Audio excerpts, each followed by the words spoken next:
ಓಂಕಾರವನ್ನು ಉಚ್ಚರಿಸಿದ ನಮ್ಮ ಪ್ರಜ್ಞೆ ಯಾವುದು ಬಹಿರ್ಮುಖವಾಗಿದೆಯೋ ಅದು ಅಂತರ್ಮುಖವಾಗಬೇಕು. ಆ ಉದ್ದೇಶದಿಂದಲೇ ಓಂಕಾರವನ್ನು ನಾವು ಉಚ್ಚರಿಸುವುದು. ಹೊರಗೆ ಹೋಗಿರ್ತೀವಿ, ಕಾಫಿ ಕುಡಿತೀವಿ, ಮಾತನಾಡ್ತೀವಿ, ಏನೋ ಮಾಡ್ತೀವಿ, ಹಿಂತಿರ್ತೀವಿ, ಅವಾಗ ಪ್ರಜ್ಞೆ ಚೆಲ್ಲಿ ಹೋಗಿರುತ್ತೆ. ಅಂತ ಚದುರಿದ ಪ್ರಜ್ಞೆಯನ್ನ ಮತ್ತೆ ಏಕಾಗ್ರಗೊಳಿಸಬೇಕಾಗತ್ತೆ ಮತ್ತು ಪ್ರಜ್ಞೆಯನ್ನ ಅಂತರ್ಮುಖಿಯನ್ನಾಗಿ ಮಾಡಬೇಕಾಗತ್ತೆ. ಹಾಗಾಗಿ ನಾವು ಆ ಓಂಕಾರವನ್ನು ಉಚ್ಚರಿಸುವುದು. ಅಲ್ಲದೆ ಓಂಕಾರ ಅನ್ನುವಂಥದ್ದು ಒಂದು ಮಹಾಮಂತ್ರ ಇದ್ದ ಹಾಗೆ.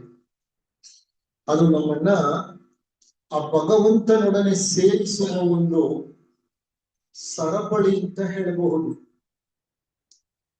It's a way we communicate with the God. ಭಗವಂತನೊಡನೆ ಸಂವಹನ ನಡೆಸಲಿಕ್ಕೆ ನಾವು ಬಳಸುವಂತಹ ಒಂದು ಸಂಪರ್ಕ ಸಾಧನ ಅದು. ನೀವು ಬೇರೆ ಯಾರಾದ್ರೂ ವ್ಯಕ್ತಿಗಳ ಜೊತೆ ಮಾತನಾಡ್ಬೇಕಂದ್ರೆ ಫೋನ್ ನಲ್ಲಿ ಏನಂತ ಸ್ಟಾರ್ಟ್ ಮಾಡ್ತೀರಿ? ಹಲೋ ಅಂತ ಸ್ಟಾರ್ಟ್ ಮಾಡ್ತೀರಿ, ಹೌದಾ? ಹಲೋ ಅಂತ ಹೇಳಿದ್ರೆ ನೀವು ಅವರಿಗೆ ಕನೆಕ್ಟ್ ಆಗ್ತಿದ್ದೀರಿ. ಓಂಕಾರವು ಹಾಗೆ ನಿಮ್ಮನ್ನ ಭಗವಂತನ ಜೊತೆ ಕನೆಕ್ಟ್ ಮಾಡುತ್ತೆ. ಆತ್ಮನನ್ನ ಪರಮಾತ್ಮನ ಜೊತೆ ಕನೆಕ್ಟ್ ಮಾಡ್ಕೊಡ್ಲಿಕ್ಕೆ ಅಥವಾ ಮಾಡ್ಲಿಕ್ಕೆ ಬಳಸುವಂತಹ ಒಂದು ಅತಿ ಮುಖ್ಯವಾದಂತಹ ಮಂತ್ರ ಅಥವಾ ಸಾಧನ ಅಂತ ಹೇಳ್ಬಹುದು.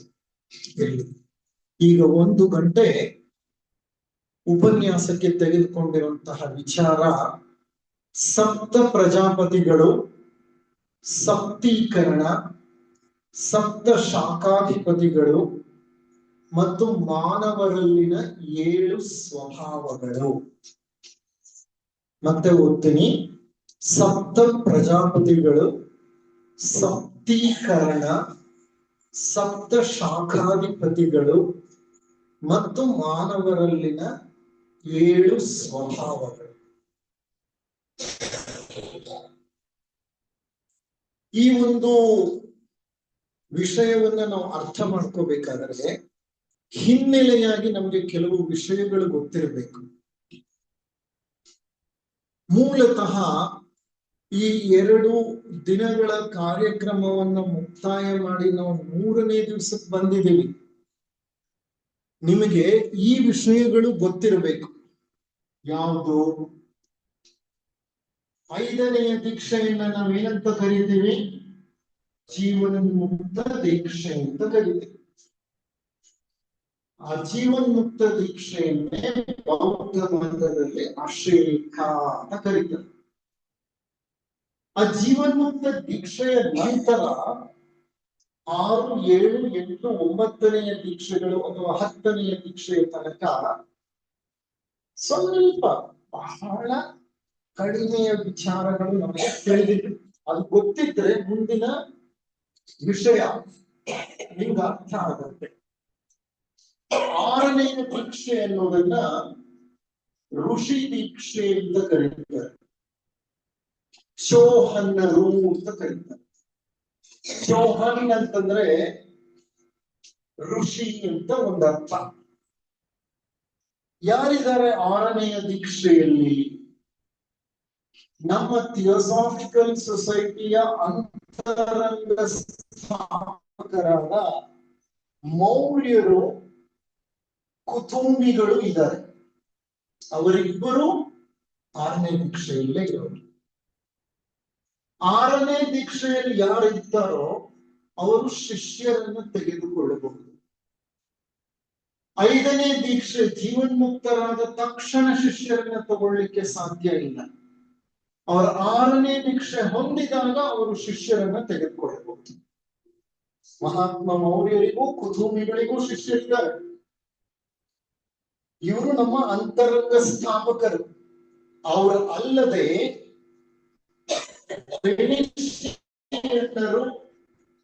ಸೆರಾಪಿಸ್ ಗುರುಗಳು, ಹೈಲೇರಿಯನ್ ಮಹಾತ್ಮರು, ಏಸು ಕ್ರಿಸ್ತರು, ರಾಕೋಬ್ಜಿ ಮಹಾತ್ಮರು, ಇವರೆಲ್ಲ 6ನೇ ದೀಕ್ಷೆಯಲ್ಲಿದ್ದಾರೆ. ಯಾರ್ಯಾರು? ವೆನಿಷಿಯನ್ನರು, ಸೆರಾಪಿಸ್ ಗುರುಗಳು, ಹೈಲೇರಿಯನ್ನರು, ಏಸು ಕ್ರಿಸ್ತರು, ರಾಕೋಬ್ಜಿ, ಇವರೆಲ್ಲ 6ನೇ ದೀಕ್ಷೆಯಲ್ಲಿ ಇದ್ದಾರೆ. ಶಿಷ್ಯರನ್ನ ತೆಗೆದುಕೊಳ್ತಾರೆ. ಆ ಶಿಷ್ಯರ ಬೆಳವಣಿಗೆಗೆ ಬೇಕಾದಂತ ಪೂರಕವಾದಂತಹ ಕೆಲಸಗಳನ್ನ, ಕಾರ್ಯಗಳನ್ನ ವಹಿಸಿಕೊಡ್ತಾರೆ, ಜವಾಬ್ದಾರಿಯನ್ನ ವಹಿಸಿಕೊಡ್ತಾರೆ. 7ನೆಯ ದೀಕ್ಷೆ ಅನ್ನೋದು ಮಹರ್ಷಿ ದೀಕ್ಷೆ. ಈಗ ಇವರು ಬರೀ ಋಷಿಗಳಲ್ಲ, ಇವರು ಮಹರ್ಷಿಗಳು. ಇನ್ನೊಂದು ಪದ ಬಳಸ್ತಾರೆ ಅದಕ್ಕೆ, ಚೌಹನ್ನರಲ್ಲ ಇವರು ಮಹಾಚೌಹನ್. ಈ 7ನೇ ದೀಕ್ಷೆಯಲ್ಲಿ ವೈವಸ್ವತ ಮನುಗಳಿದ್ದಾರೆ. ಈ ಮನುಗಳು ನಮ್ಮ 5ನೆಯ ಮಹಾವಂಶದ ಆಡಳಿತಾಧಿಕಾರಿಗಳು ವೈವಸ್ವತ ಮನು. ಮೈತ್ರೇಯ ಮಹರ್ಷಿಗಳಿದ್ದಾರೆ. ಈ ಮೈತ್ರೇಯ ಮಹರ್ಷಿಗಳು ನಾನು ಆಗ್ಲೇ ಹೇಳಿದ ಹಾಗೆ ಮುಂದೆ ಯಾವ ಸ್ಥಾನಕ್ಕೆ ಹೋಗ್ತಾರೆ? ಮುಂದೆ ಬುದ್ಧ ಸ್ಥಾನಕ್ಕೆ ಹೋಗ್ತಾರೆ. ಅಂತ ಮೈತ್ರೇಯ ಮಹರ್ಷಿಗಳು ಸಹ 7ನೇ ದೀಕ್ಷೆಯಲ್ಲಿದ್ದಾರೆ. ಇವರೆಲ್ಲರೇ ಮಹಾಚೌಹನ್ನರು ಇದ್ದಾರೆ 7ನೇ ದೀಕ್ಷೆ. ಅಲ್ಲದೆ ಸನದ, ಸನಾತನ, ಸನಂದನ ಇವರು ಬ್ರಹ್ಮ ಮಾನಸ ಪುತ್ರರು. ಶುಕ್ರ ಗ್ರಹದಿಂದ ನಮ್ಮ ಭೂಗ್ರಹಕ್ಕೆ ಬಂದವರು. ಅವರಲ್ಲಿ ಸನತ್ ಕುಮಾರರು ಒಬ್ಬರು. ಸನತ್ ಕುಮಾರರ ಜೊತೆ ಬಂದವರು ಸನಕ, ಸನಾತನ ಮತ್ತು ಸನಂದ. ಇವರು ಈ 3 ಜನ ಈ 7ನೇ ದೀಕ್ಷೆಯಲ್ಲಿ ಉಳಿದುಬಿಟ್ಟಿದ್ದಾರೆ. 8ನೇ ದೀಕ್ಷೆಯಲ್ಲಿ ಗೌತಮ ಬುದ್ಧ ಇದ್ದಾರೆ, ಅಥವಾ ಬುದ್ಧರು. ಇದೊಂದು ಪದ, ಬುದ್ಧ. ಆಗ್ಲೇನೆ ಹೇಳಿದೆ, ಗೌತಮರು ಬುದ್ಧರಾದ್ರು, ಹಾಗಾಗಿ ನಾವು ಗೌತಮ ಬುದ್ಧ ಅಂತ ಕರೀತೇವೆ, ಮನುಷ್ಯ ಬುದ್ಧ. 9ನೆಯ ದೀಕ್ಷೆ ಸನತ್ ಕುಮಾರ ಮಹಾಪ್ರಭುಗಳು. ಯಾರು ಶುಕ್ರ ಗ್ರಹದಿಂದ ಬಂದ್ರು, ಇಲ್ಲಿನ ಸಂಸರಣೆಯನ್ನ ಮತ್ತಷ್ಟು ಅಭಿವೃದ್ಧಿಗೊಳಿಸಲಿಕ್ಕೆ ಅವರು 9ನೇ ದೀಕ್ಷೆಯಲ್ಲಿದ್ದಾರೆ. 10ನೇ ದೀಕ್ಷೆಯಲ್ಲಿ ಮೌನ ವೀಕ್ಷಕ ಅಥವಾ ಮೌನ ಸಾಕ್ಷಿ ಅಂತ ಕರೀತಾರೆ. ಅದನ್ನೇ ಗಣಪತಿ ಅಥವಾ ಗಣೇಶ ಅಂತ ಹೇಳ್ತಾರೆ. ಅದು 10ನೆಯ ದೀಕ್ಷೆ. ಈಗ 5 ಅಲ್ಲದೆ 6, 7, 8, 9, 10 ದೀಕ್ಷೆಗಳು ಇದೆ. ಆ ದೀಕ್ಷೆಗಳಲ್ಲಿ ಕೆಲವರು ಇದ್ದಾರೆ. ಅವ್ರು ಯಾರ್ಯಾರು ಅನ್ನೋ ಒಂದು ಪರಿಚಯ ನಮ್ಗಾಯ್ತು. ಇದನ್ನ ನೀವು ಮನಸ್ಸಿನಲ್ಲಿ ಸರಿಯಾಗಿ ಅರ್ಥೈಸಿ ಜ್ಞಾಪಕವಿಟ್ಕೊಂಡ್ರೆ ಈ ಕಡೆಗೆ ಅದನ್ನ ರಿಲೇಟ್ ಮಾಡಬಹುದು. Relating those concepts and information to this particular diagram. ಈ ಡಯಾಗ್ರಾಮ್ ಏನಿದೆ, ಈ ಸ್ಕೀಮ್ಯಾಟಿಕ್ ಪಿಕ್ಚರ್ ಏನಿದೆ, ಇದರ ಜೊತೆಗೆ ಅದನ್ನ ರಿಲೇಟ್ ಮಾಡಬೇಕು. ಓಕೆ, ಈಗ ಈ ಟಾಪಿಕ್ ನ ಹೆಡಿಂಗ್ ಏನಿದೆ ಅಂದ್ರೆ ಸಪ್ತ ಪ್ರಜಾಪತಿಗಳು. ಯಾರವರು ಸಪ್ತ ಪ್ರಜಾಪತಿಗಳು? ಸಪ್ತೀಕರಣ, ಕ್ರಿಯೇಷನ್ ಆಫ್ ಸೆಪ್ಟೆನರಿ ಪ್ಯಾರಡೈಮ್ ಅಂತೀವಿ ನಾವು. ಅದ್ ಹೇಗಾಯ್ತು? ಸಪ್ತೀಕರಣ ಅಂದ್ರೆ ಏನು? ಸಪ್ತ ಶಾಖೆಗಳು ಯಾವುದು? ಆ ಸಪ್ತ ಶಾಖೆಗಳಿಗೆ ಅಧಿಪತಿಗಳು ಯಾರು? ಮತ್ತು ಮಾನವನ ಸಪ್ತ ಸ್ವಭಾವಗಳು ಯಾವುವು? ಎಲ್ಲವೂ ಸಪ್ತಾನೆ ನಾನೀಗ ಹೇಳ್ತಾ ಇರೋದು, ಹೌದಾ ಅಲ್ವಾ? ಸಪ್ತ ಅಂದ್ರೆ 7 ಅನ್ನೋ ಸಂಖ್ಯೆಯನ್ನ ಸೂಚಿಸುತ್ತದೆ. ಈ 7 ಅನ್ನೋ ಸಂಖ್ಯೆ ಇದೆಯಲ್ಲ, ಇದು ಬಹಳ ಮುಖ್ಯವಾದ ಮತ್ತು ಒಂದು ಪವಿತ್ರವಾದ ಸಂಖ್ಯೆ. ವಿಶ್ವ ರಚನೆ ಮತ್ತು ಮಾನವ ಪ್ರಜ್ಞೆಗೆ ಸಂಬಂಧಪಟ್ಟ ಹಾಗೆ. ಪ್ರಜ್ಞೆಯಾಗಲಿ ಪ್ರಕೃತಿಯಾಗಲಿ 7 ವಿಭಾಗಗಳಲ್ಲಿ ಹರಡಿಕೊಳ್ಳುತ್ತೆ ಸೃಷ್ಟಿಯ ನಂತರ. ಚೈತನ್ಯವು 7 ವಿಭಾಗಗಳಲ್ಲಿ ಹೊರಬರುತ್ತೆ. ಪ್ರಕೃತಿಯು 7 ಹಂತಗಳಲ್ಲಿ ವಿಭಜನೆ ಹೊಂದುತ್ತೆ. ಅದಕ್ಕೆ ವಿಶ್ವ ಸೃಷ್ಟಿಶಾಸ್ತ್ರದಲ್ಲಿ 7 ಅನ್ನೋ ಸಂಖ್ಯೆ ಬಹಳ ಮುಖ್ಯವಾದ ಸಂಖ್ಯೆ ಆಗತ್ತೆ. ಈ ಸಂಖ್ಯೆಯನ್ನ ಥಿಯೋಸಾಫಿಕಲ್ ವಾಂಗ್ಮಯದಲ್ಲಿ ಮೂಲ ಕೀಲಿ ಕೈ ಅಂತಾರೆ.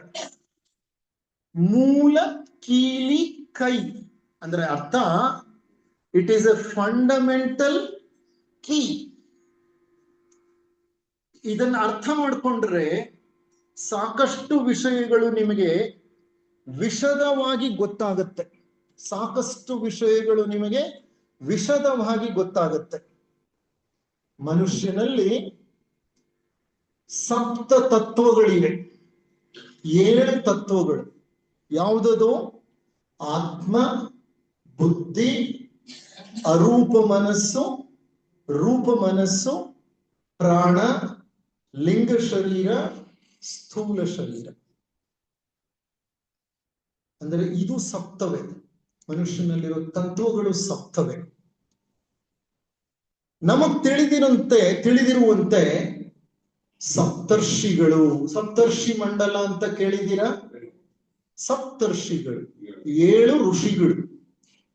ಆಕಾಶದಲ್ಲಿ ಕಾಣುವಂತಹ ನಕ್ಷತ್ರಗಳನ್ನ, 7 ನಕ್ಷತ್ರಗಳನ್ನ ಒಟ್ಟಾಗಿ ಸೇರಿಸಿ ಸಪ್ತರ್ಷಿ ಮಂಡಲ ಅಂತ ಕರೀತಾರೆ. ಸ್ವರಗಳು ಎಷ್ಟಿದೆ? ಸಪ್ತ ಸ್ವರಗಳಿವೆ. ಈ ಭೂಮಂಡಲದಲ್ಲಿ ಸಾಗರಗಳು ಎಷ್ಟಿವೆ? ಸಪ್ತ ಸಾಗರಗಳು. ಸಪ್ತ ಸಾಗರದಾಚೆ ಅಂತ ಹೇಳ್ತೀವಿ ನಾವು, ಕೇಳಿದಿರ ನೀವು? ಸಪ್ತ ಸಾಗರಗಳಿವೆ.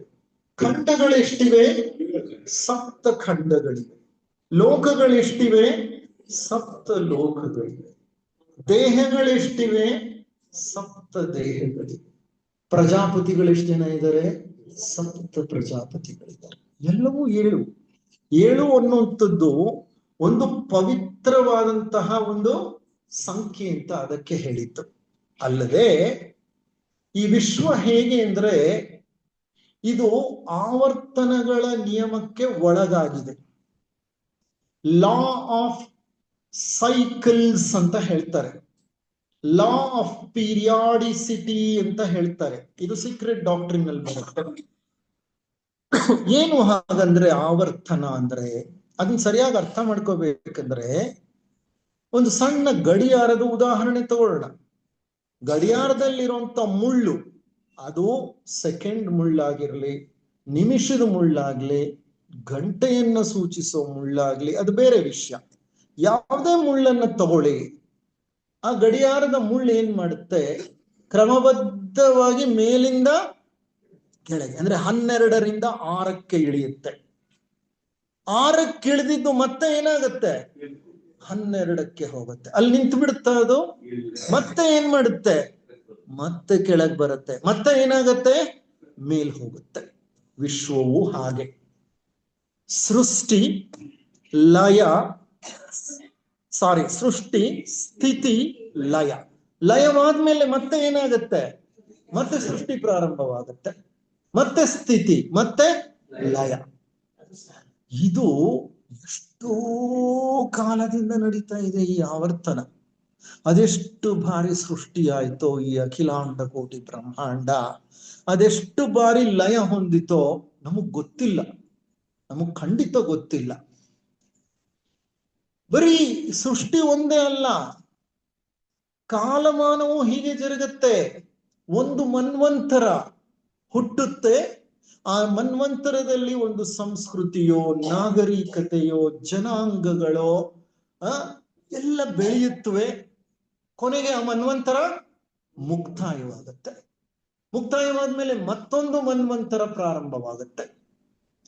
ಕಲ್ಪಗಳು ಹಾಗೆ, ಒಂದು ಕಲ್ಪ ಹುಟ್ಟುತ್ತೆ, ಸಂಸರಣೆಯಲ್ಲಿ ಇನ್ನೇನು ಬೆಳಿಬೇಕು ಬೆಳೆಯುತ್ತೆ, ಆ ಕಲ್ಪಕಾಲ ಮುಗಿಯುತ್ತೆ, ಪ್ರಳಯ ಜರುಗುತ್ತೆ, ಎಲ್ಲ ನಾಶವಾಗುತ್ತೆ, ಮತ್ತೆ ಇನ್ನೊಂದು ಕಲ್ಪಕಾಲ ಪ್ರಾರಂಭವಾಗುತ್ತೆ.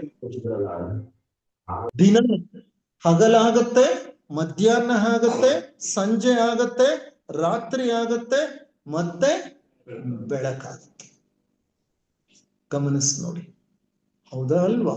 ನಾವು ಅಷ್ಟೇ ಹುಟ್ಟುತ್ತೀವಿ, ಬೆಳಿತೀವಿ, ಯೌವನ ತಲುಪ್ತೀವಿ, ಮಧ್ಯ ವಯಸ್ಸಿಗೆ ಹೋಗ್ತೀವಿ, ವೃದ್ಧಾಪ್ಯ ಹೊಂದ್ತೀವಿ, ನಮ್ಮ ದೇಹ ಕ್ಷಯಿಸುತ್ತೆ, ಕೊನೆಗೆ ಲಯವನ್ನು ಹೊಂದುತ್ತೆ, ಮತ್ತೆ ಹುಟ್ಟು ಬರ್ತೀವಿ ನಾವು. ಜಗತ್ತಿನಲ್ಲಿ ನೀವು ಏನೇನನ್ನ ನೋಡಿ ಎಲ್ಲ ಹೀಗೇನೆ. ನಾಗರಿಕತೆಗಳು ಹುಟ್ಟುತ್ತೆ, ಬೆಳೆಯುತ್ತೆ, ಬಹಳ ಪ್ರವರ್ಧಮಾನಕ್ಕೆ ಬರುತ್ತೆ, ವಿಜೃಂಭಣೆಯಿಂದ ಮೆರೆಗುತ್ತೆ, ಕೊನೆಗೆ ಸರ್ವನಾಶವಾಗಿ ಹೊಟ್ಟೋಗುತ್ತೆ.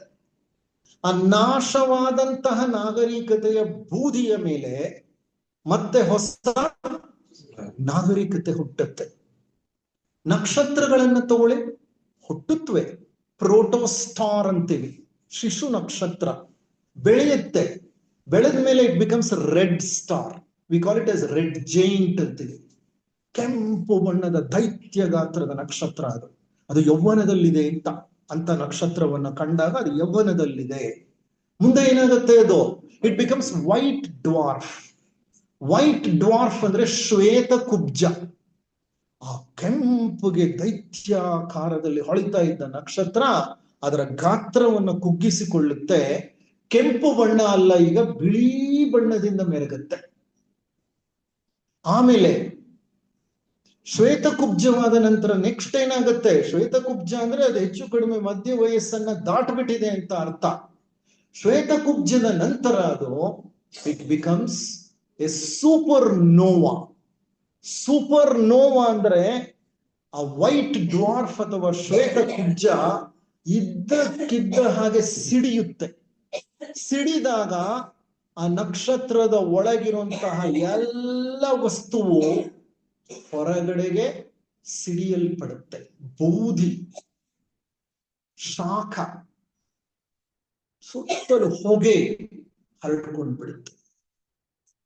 ಒಂದು ನಕ್ಷತ್ರದ ಸಾವು ಅದು. It is called supernova, the death of a star.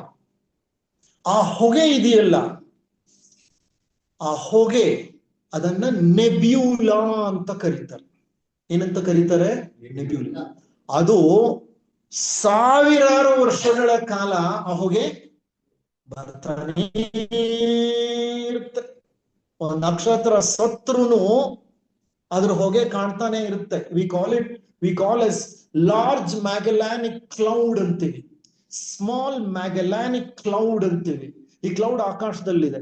ಇದು ಒಂದು ನಕ್ಷತ್ರದ ಸ್ಫೋಟದಿಂದ ಬಂದದ್ದು. ಆ ನಕ್ಷತ್ರ ಸ್ಫೋಟ ಆಗಿದ್ದು 1056. ಈಗ ನಾವು ಬದುಕಿರೋದು 2026. ಹೆಚ್ಚು ಕಡಿಮೆ 1000 ವರ್ಷಗಳಾಗಿದೆ. ಈಗ್ಲೂ ಅಲ್ಲಿ ಹೊಗೆ ಕಾಣಿಸ್ತಾಲೇ ಇದೆ, ಬರ್ತಾಲೇ ಇದೆ, ಅದು ವಿಸ್ತಾರವಾಗ್ತಾನೆ ಇದೆ. ಹಾರ್ಸ್ ಶೂ ನೆಬ್ಯುಲಾ ಅಂತ ಹೇಳ್ತೇವೆ. ಹಾರ್ಸ್ ಶೂ ತರ ಇದೆ ಅದು ಆ ನೆಬ್ಯುಲಾ. ಅಂದ್ರೆ ಇಂಥ ಒಂದು ನೆಬ್ಯುಲಾನೇ ಒರಾಯನ್ ನೆಬ್ಯುಲಾ. ಆ ಒರಾಯನ್ ನೆಬ್ಯುಲಾ ಇಂದಲೇನೆ ಪೃಥ್ವಿ ಹುಟ್ಟಿದ್ದು, ಸೂರ್ಯ ಹುಟ್ಟಿದ್ದು, ಸೋಲಾರ್ ಸಿಸ್ಟಮ್ ಬಂದಿದ್ದು. ಅಂದ್ರೆ ಅರ್ಥ, ಸೂರ್ಯ ಹುಟ್ಟಕ್ಕೆ ಮೊದಲು ಯಾವುದೋ ಒಂದು ನಕ್ಷತ್ರ ಸಿಡಿದು ಸತ್ತು ಹೋಗಿತ್ತು, ಅದರ ಹೊಗೆಯಿಂದ ಸೂರ್ಯ ಹುಟ್ಟಿತ್ತು. ಇದನ್ನ ನಮ್ಮ ಫಸ್ಟ್ ಪ್ರಿನ್ಸಿಪಲ್ಸ್ ಆಫ್ ಥಿಯಾಸಫಿ ಆ ಗ್ರಂಥದಲ್ಲಿ ಕೊಡ್ತಾರೆ. ಅಂದ್ರೆ ನಾನೇನ್ ಹೇಳ್ತಿದ್ದೀನಿ, ಏನ್ ಹೇಳ್ಲಿಕ್ಕೆ ಹೊರಟಿದ್ದೀನಿ ಅಂದ್ರೆ, ಸೃಷ್ಟಿ ಸ್ಥಿತಿ ಲಯಗಳು ಒಂದು ಆವರ್ತನ ಚಕ್ರದಲ್ಲಿ ನಡೀತಾರೆ. ಈ ಅಖಿಲಾಂಡ ಕೋಟಿ ಬ್ರಹ್ಮಾಂಡ ಹಿಂದೆ ಒಮ್ಮೆ ಪ್ರಳಯವನ್ನು ಹೊಂದಿತು, ಮಹಾಪ್ರಳಯ ಅದು. ಆ ಪ್ರಳಯವಾದ ಮೇಲೆ ಜಗತ್ತು ಕಣ್ಮರೆಯಾಗಿ ಹೋಯ್ತು, ಅಖಿಲಾಂಡ ಕೋಟಿ ಬ್ರಹ್ಮಾಂಡ ಕಣ್ಮರೆಯಾಗಿ ಹೋಯ್ತು. ಏನೂ ಇಲ್ಲ. ಏನೂ ಇಲ್ಲ ಅಂದ್ರೆ ಅದು ಎಂತ ಸ್ಥಿತಿ ಅಂದ್ರೆ ಅದು ಪರಮ ಶೂನ್ಯದ ಸ್ಥಿತಿ. ವಸ್ತುವಿಲ್ಲ, ವಿಷಯವಿಲ್ಲ, ಶಕ್ತಿ ಇಲ್ಲ, ಆಕಾಶವಿಲ್ಲ, ಪೃಥ್ವಿ ಇಲ್ಲ, ಮತ್ತೆ ಪಂಚಭೂತಗಳಿಲ್ಲ. ನಮ್ಮ ಭೌತ ಆಯಾಮಗಳಿದೆಯಲ್ಲ, ಭೌತ ಆಯಾಮಗಳಂದ್ರೆ ಮ್ಯಾಟರ್ ಇಲ್ಲ, ಎನರ್ಜಿ ಇಲ್ಲ, ಟೈಮ್ ಇಲ್ಲ, ಸ್ಪೇಸ್ ಇಲ್ಲ, ಸ್ಪೇಸು ಇಲ್ಲ, ಏನೂ ಇಲ್ಲ. ಇದನ್ನು ವಿಜ್ಞಾನ ಸಹ ಒಪ್ಕೊಳ್ಳುತ್ತೆ. There was nothing. ಸೃಷ್ಟಿಯ ಆದಿಯಲ್ಲಿ ಏನೂ ಇರಲಿಲ್ಲ. ನಿಮ್ ಕಣ್ಣಿಗೆ ಕಾಣಿಸುವ, ಕಣ್ಣಿಗೆ ಕಾಣಿಸದ ಯಾವ ವಸ್ತುವು, ವಿಷಯವು, ಶಕ್ತಿಯು, ಬಲವು, ಸ್ಥಳವು, ಸಮಯವು, ಟೈಮ್ ಕೂಡ ಇಲ್ಲ. Time has become zero, no time. ಅಂತ ಒಂದು ಸ್ಥಿತಿಯನ್ನ ನಮ್ಮ ಸೃಷ್ಟಿಗೆ ಆದಿ ಸ್ಥಿತಿ ಅಂತ ಹೇಳ್ತೀವಿ. ಆದಿ ಅಂದ್ರೆ ಏನೋ ಪ್ರಾರಂಭದ ಸ್ಥಿತಿ, ಏನೋ ಇಲ್ಲದ ಒಂದು, ಅದನ್ನ ನಾವು ಊಹೆ ಮಾಡ್ಕೊಳ್ಳಿಕ್ಕೋ ಸಾಧ್ಯ ಇಲ್ಲ. ಏನೋ ಇಲ್ಲದ ಸ್ಥಿತಿ.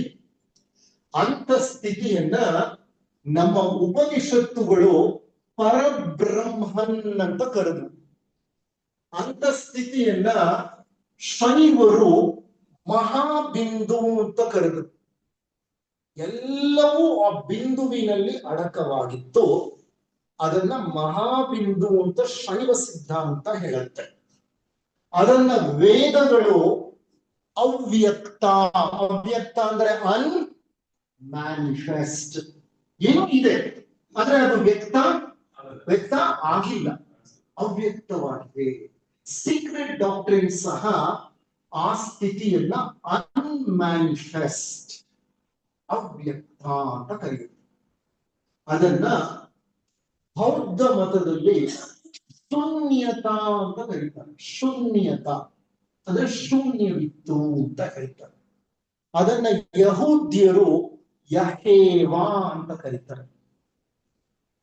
ಅದನ್ನ ವಿಜ್ಞಾನಿಗಳು ಸ್ಟೇಟ್ ಆಫ್ ಸಿಂಗ್ಯುಲಾರಿಟಿ, ಏಕತ್ವದ ಪರಮಾವಧಿಯ ಸ್ಥಿತಿ. ಅದು ಏನೋ ಒಂದೇ ಒಂದು ತತ್ವ ಇತ್ತು, ಈಗಿದ್ದ ಹಾಗೆ ಮ್ಯಾಟರು, ಎನರ್ಜಿ, ಟೈಮು, ಸ್ಪೇಸು ಇವೆಲ್ಲ ಇಲ್ಲ, ಏನೂ ಇಲ್ಲ, ಏನೋ ಒಂದೇ ಒಂದಿತ್ತು. ಅದನ್ನ ಸ್ಟೇಟ್ ಆಫ್ ಸಿಂಗ್ಯುಲಾರಿಟಿ. ಸಿಂಗ್ಯುಲಾರಿಟಿ ಅಂದ್ರೆ ಅರ್ಥ ಏನೋ?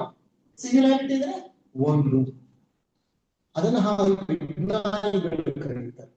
ಅದನ್ನ ಗ್ರೀಕರು ಕಾಸ್ಮಿಕ್ ಲೋಗಾಸ್ ಅಂತ ಕರೀತಾರೆ. ಅದೇ ಕಾಸ್ಮಿಕ್ ಲೋಗಾಸ್. ಯಾವುದನ್ನ ಗ್ರೀಕರು ಕಾಸ್ಮಿಕ್ ಲೋಗಾಸ್ ಅಂತ ಕರೆದ್ರು ಅದನ್ನ ನಾವು ಪರಬ್ರಹ್ಮ, ಅವ್ಯಕ್ತ, ಮಹಾಬಿಂದು, ಶೂನ್ಯತಾ ಹೀಗೆಲ್ಲ ಹೆಸರು ಕೊಡ್ತೀವಿ.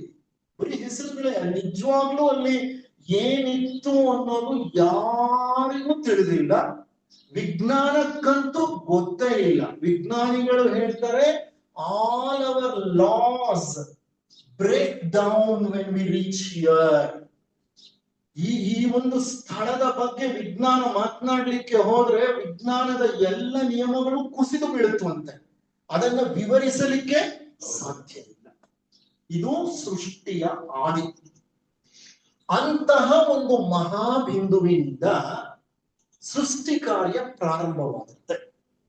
ಸೀಕ್ರೆಟ್ ಡಾಕ್ಟ್ರಿನ್ ನಲ್ಲಿ ಫಸ್ಟ್ ಸ್ಟ್ಯಾನ್ಸಾ, ಕಾಸ್ಮೋಜೆನೆಸಿಸ್ ನಲ್ಲಿ ವಿಶ್ವ ಸೃಷ್ಟಿ ಅನ್ನೋ ಒಂದು ಭಾಗ. ಅದರಲ್ಲಿ ಆ ವಿಶ್ವ ಸೃಷ್ಟಿಯಲ್ಲಿ ಮೊದಲನೇ ಸ್ಟ್ಯಾನ್ಸಾ ಅನ್ಮ್ಯಾನಿಫೆಸ್ಟ್, ಅವ್ಯಕ್ತ. ಇದು ಈ ಸ್ಥಿತಿ ನಾನು ಏನು ಎಕ್ಸ್ಪ್ಲೈನ್ ಮಾಡಿದೆ ಅದೆಲ್ಲ ಸೀಕ್ರೆಟ್ ಡಾಕ್ಟ್ರಿನ್ ನಲ್ಲಿ ಫಸ್ಟ್ ಸ್ಟ್ಯಾನ್ಸಾ ನಲ್ಲಿ ಬರುತ್ತೆ. ಸೆಕೆಂಡ್ ಸ್ಟ್ಯಾನ್ಸಾ ನಲ್ಲಿ ಸ್ಟೇಜ್ ಆಫ್ ಎಕ್ಸ್ಪೆಕ್ಟೆನ್ಸಿ, ನಿರೀಕ್ಷಣೆಯ ಕಾಲ. ಏನು ಅದು ನಿರೀಕ್ಷಣೆಯ ಕಾಲ ಅಂದ್ರೆ? ಏನೂ ಇಲ್ಲದ ಒಂದು ಸ್ಥಿತಿ ಇದೆಯಲ್ಲ, ಸುಮ್ಮನಿರುವಂತ ಅದೊಂದು ಸ್ಥಿತಿ ಏನೋ ಇದೆಯಲ್ಲ, ಅದರಲ್ಲಿ ಏನೋ ಸ್ವಲ್ಪ ಚಲನೆ ಏನಾಗುತ್ತೆ, ಪ್ರಾರಂಭ. ಅಂದ್ರೆ ಅದು ಏನೋ ಆಗ್ತಾ ಇದೆ ಈಗ ಅಂತ. ಕೋಳಿ ಮೊಟ್ಟೆ ಇಟ್ಟಿದೆ, ಸುಮಾರು ದಿನ ಆಯ್ತು, ಇದ್ದಂಗೆ ಇದೆ ಮೊಟ್ಟೆ. ಒಂದ್ ದಿವಸ ಬೆಳಿಗ್ಗೆ ಎದ್ದು ನೋಡ್ತೀರಿ, ಏನೋ ಮೊಟ್ಟೆ ಸ್ಲೈಟ್ಲಿ ಏನಾಗ್ತಿದೆ, ಏನೋ ಸ್ಲೈಟ್ಲಿ ಕದಲ್ತಾ ಇದೆ. ಆ ತರ ಅದು ನಿರೀಕ್ಷಣೆಯ ಸ್ಥಿತಿ. ಅದು ಸೆಕೆಂಡ್ ಸ್ಟ್ಯಾನ್ಸ. ಮೂರನೆಯ ಸ್ಟ್ಯಾನ್ಸ ವಸ್ತು ಪ್ರಪಂಚದ ಸೃಷ್ಟಿಯ ಮೊದಲನೆಯ ಹಂತ. ಅಂದ್ರೆ ಈ ಮಹಾಬಿಂದು ನಮ್ಮ ಉಪನಿಷತ್ತುಗಳ ಪ್ರಕಾರ ವಿಸ್ಫೋಟವನ್ನ ಹೊಂದಿತು. ಅದನ್ನ ಉಪನಿಷತ್ತುಗಳು ಬಿಂದು ವಿಸ್ಫೋಟ ಅಂತ ಕರೀತಾರೆ. ಬಿಂದು ವಿಸ್ಫೋಟವನ್ನ ಹೊಂದಿದ ನಂತರ ಅದರಲ್ಲಿ ಏನೇನಿತ್ತೋ ಎಲ್ಲವೂ ಹೊರಕ್ಕೆ ಬಂತು, ವೇಗವಾಗಿ ಹೊರಗೆ ಬಂತು, ನಾನಾ ದಿಕ್ಕುಗಳಲ್ಲಿ ಹರಡಿಕೊಳ್ಳಲಿಕ್ಕೆ ಪ್ರಾರಂಭ ಮಾಡಿತು. Big bang. ಇದನ್ನ ವಿಜ್ಞಾನದಲ್ಲಿ ಬಿಗ್ ಬ್ಯಾಂಗ್ ಅಂತ ಹೇಳ್ತಾರೆ. ಈ ಒಂದು ಪ್ರಕ್ರಿಯೆಯನ್ನ ನಮ್ಮ ಉಪನಿಷತ್ತುಗಳು ಬಿಂದು ವಿಸ್ಫೋಟ ಅಂತ ಹೇಳುತ್ತೆ. ವಿಸ್ಫೋಟ ಹೊಂದಿದ ನಂತರ ಎಕ್ಸ್ಪ್ಯಾನ್ಷನ್ ನಡೆಯುತ್ತೆ. ಎಕ್ಸ್ಪ್ಯಾನ್ಷನ್ ಅಂದ್ರೆ ವಿಕಸನ. ವಿಕಸನ ಅದನ್ನ ವಿವರ್ತನ ಅಂತ ಹೇಳುತ್ತೆ ಉಪನಿಷತ್ತುಗಳು. ವಿವರ್ತನ ಮೀನ್ಸ್ ಎಕ್ಸ್ಪ್ಯಾನ್ಷನ್.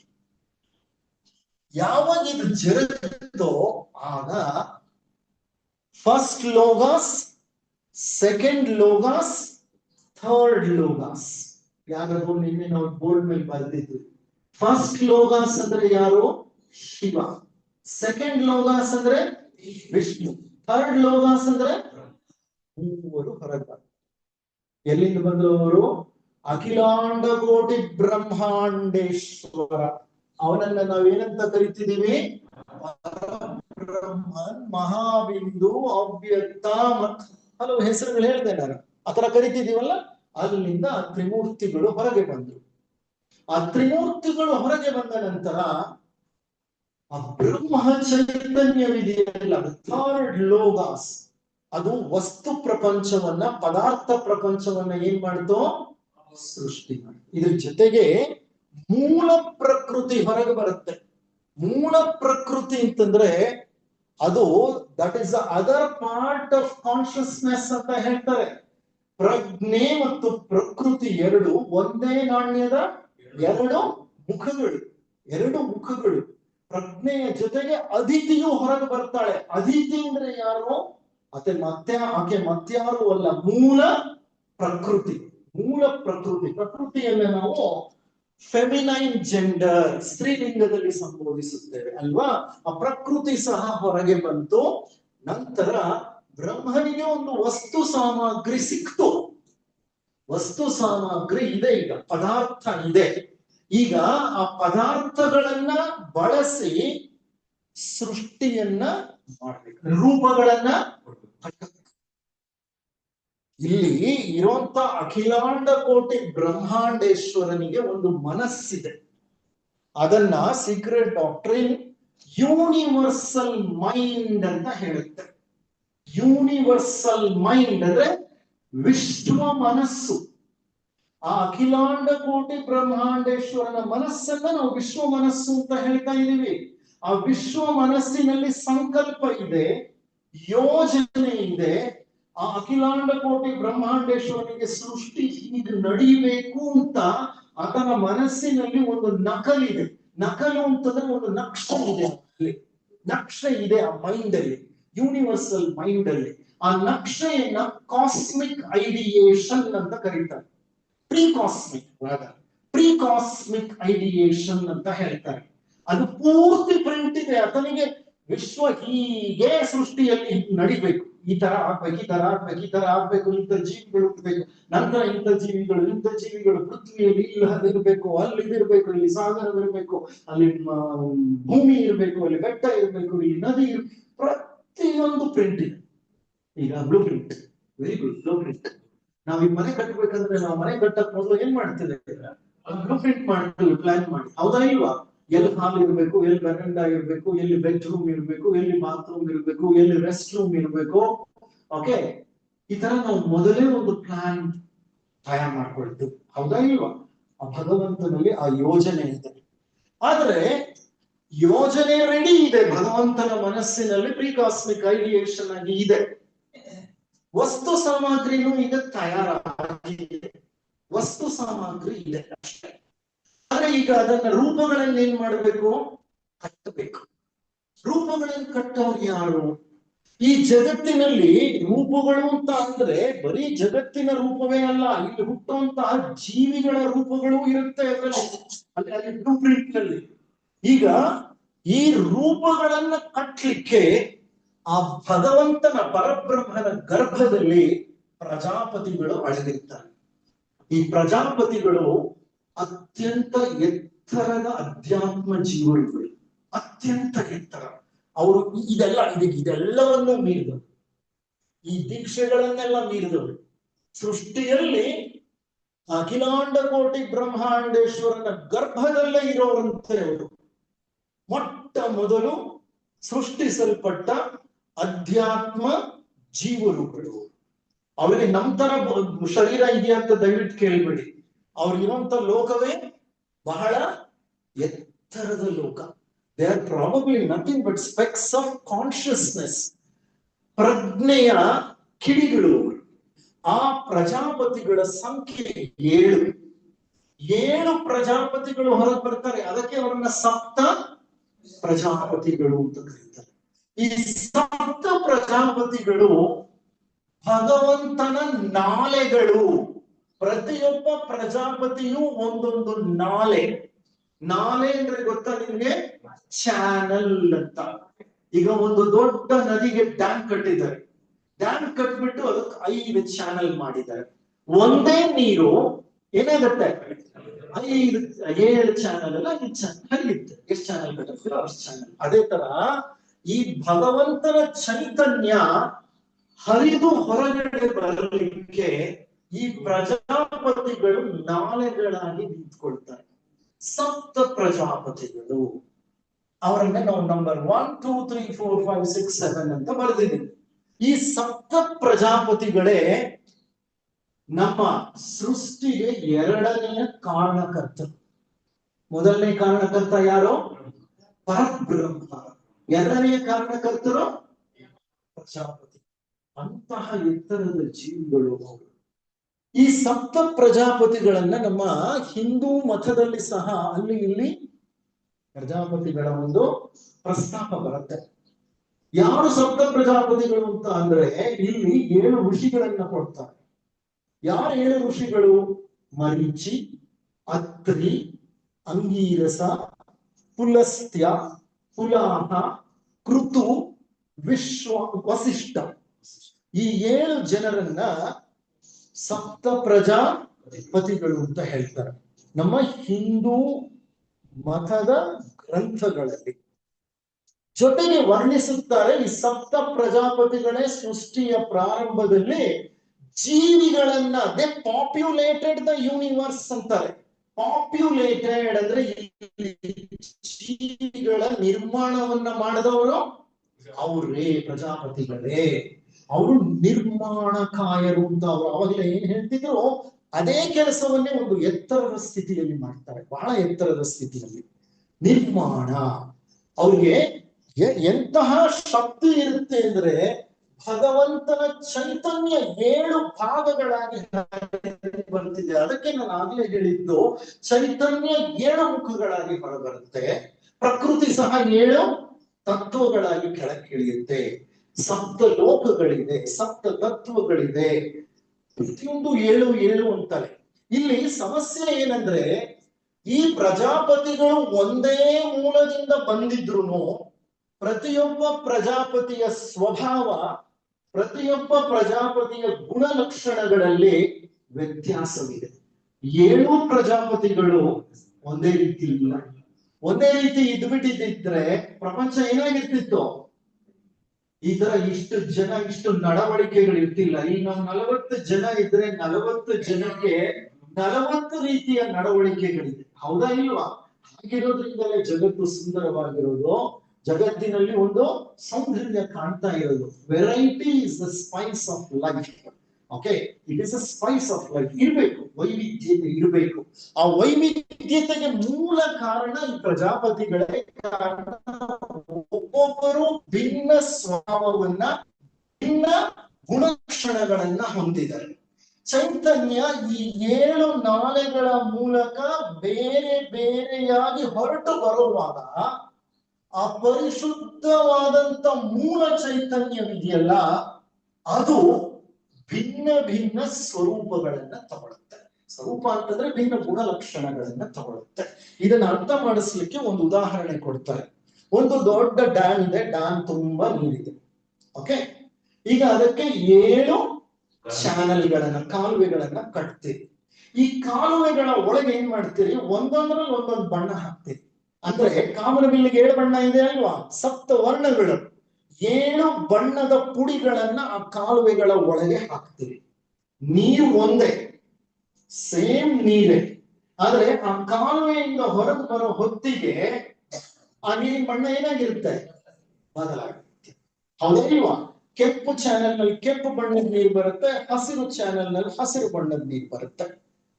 ಆತರ 7 ವಿಧಗಳಾಗ್ಬಿಡುತ್ತೆ. ಇಲ್ಲೂ ಹಾಗೆ ಪ್ರಜಾಪತಿಗಳೆಂಬ ಈ ಭಗವಂತನ ನಾಳೆಗಳ ಮೂಲಕ ಚೈತನ್ಯವು ಹೊರಗಡೆ ಬರುವಾಗ ಅದು ಭಿನ್ನ ಭಿನ್ನ ಗುಣಲಕ್ಷಣಗಳನ್ನ ಹೊಂದಿ ಕೆಳಗಿಳಿದು ಬಿಡುತ್ತೆ.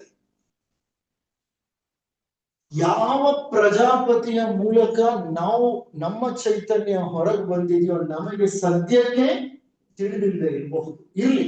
ಆದ್ರೆ ನಾವು ಸಹ ಈ 7 ಪ್ರಜಾಪತಿಗಳಲ್ಲಿ ಯಾರೋ ಒಂದು ಪ್ರಜಾಪತಿಯ ಮೂಲಕ ಏನಾಗಿದ್ದೀವಿ, ಹೊರಕ್ಕೆ ಬಂದಿದ್ದೀವಿ. ಯಾವಾಗ ಬಂದಿದ್ದು ಈ ರೀತಿ ಹೊರಗೆ? ಕೋಟ್ಯಾಂತರ ವರ್ಷಗಳ ಹಿಂದೆ. ಎಲಿಮೆಂಟಲ್ ಕಿಂಗ್ಡಮ್ ಇದೆಯಲ್ಲ, ಅದಕ್ಕಿಂತ ಮೊದಲೇ.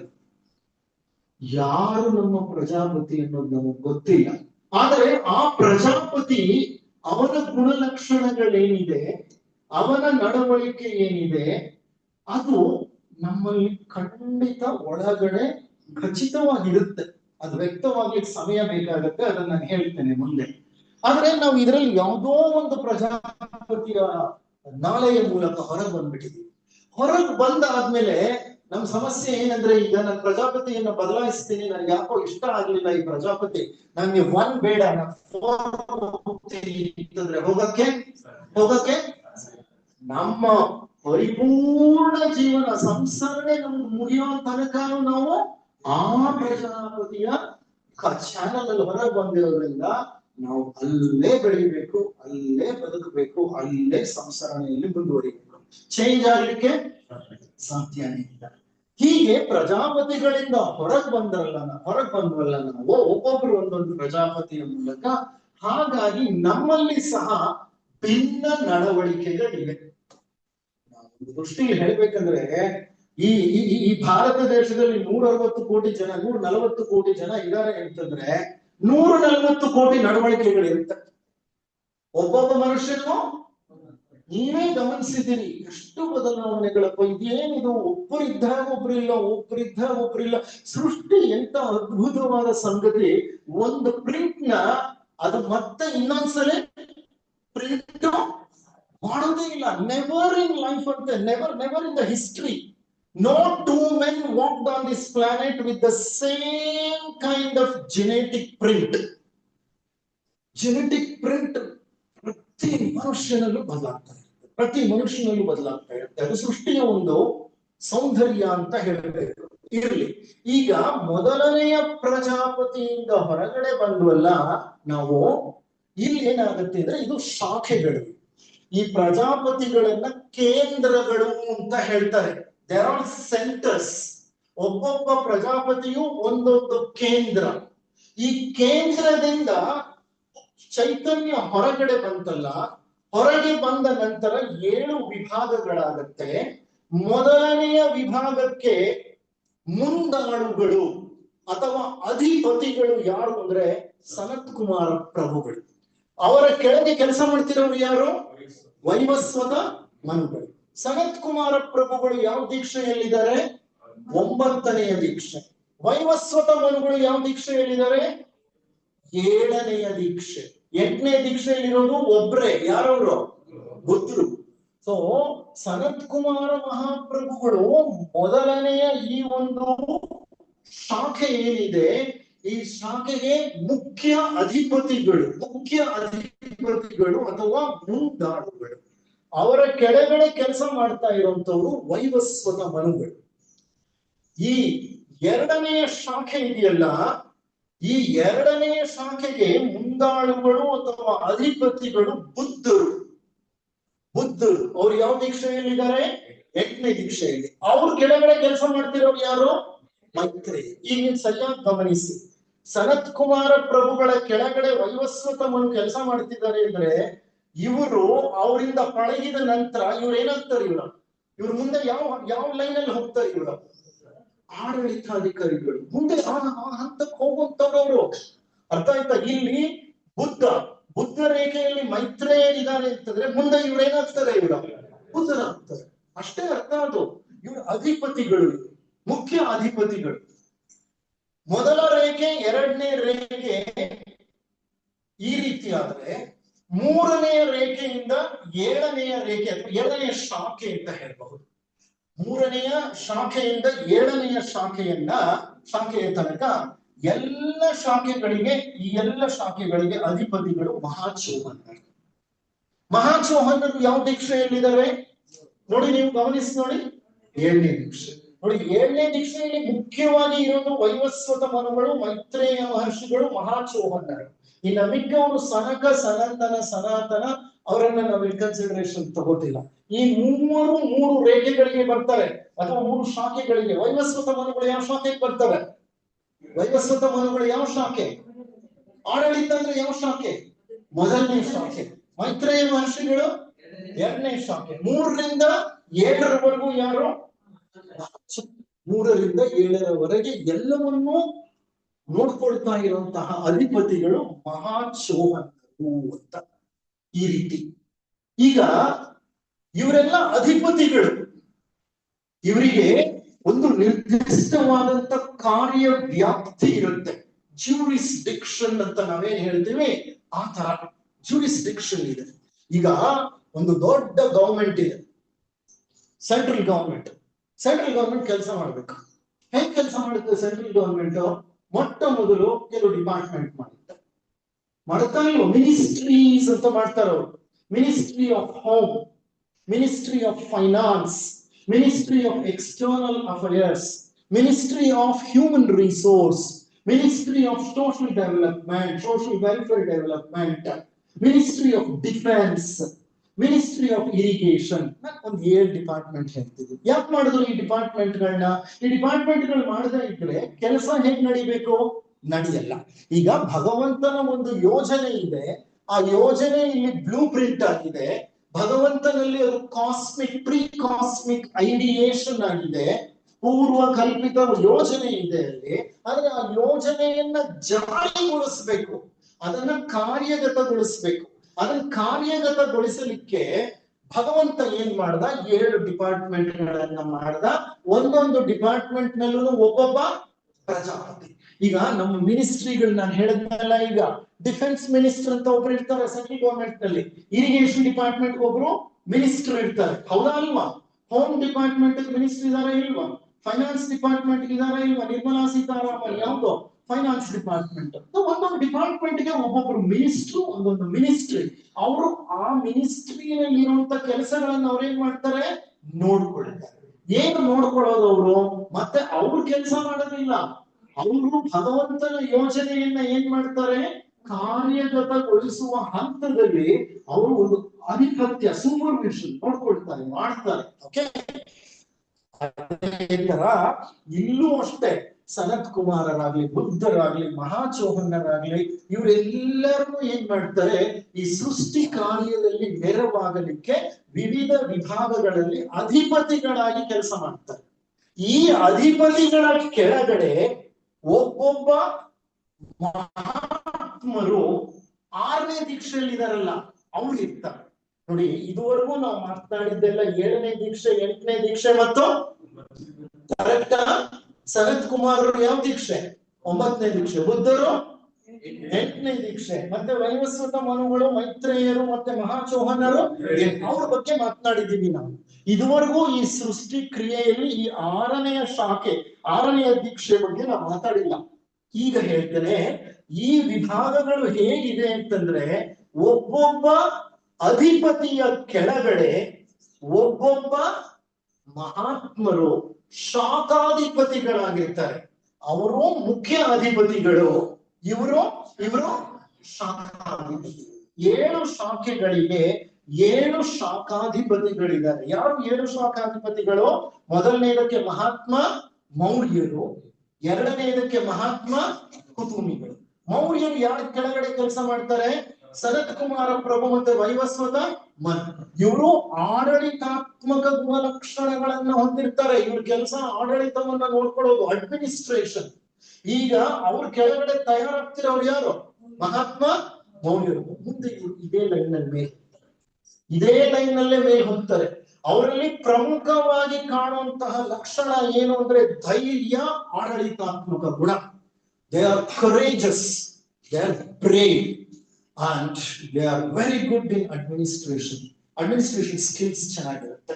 ಈಗ ಯಾವುದೇ ವ್ಯಕ್ತಿ ಅಡ್ಮಿನಿಸ್ಟ್ರೇಷನ್ ಸ್ಕಿಲ್ಸ್ ತುಂಬಾ ಚೆನ್ನಾಗಿದೆ ಅವನಿಗೆ ಅಂತಂದ್ರೆ ಅದರ ಅರ್ಥ ಏನಂದ್ರೆ ಅವ್ರು ಯಾವ ರೇಖೆಗೆ ಸೇರಿರಬಹುದು ಅಂತ ನಾವು ಅನ್ಕೋಬಹುದು. ಅವರು ಯಾವ ರೇಖೆಗೆ, ಯಾವ ಶಾಖೆಗೆ ಸೇರಿರ್ಬೋದು?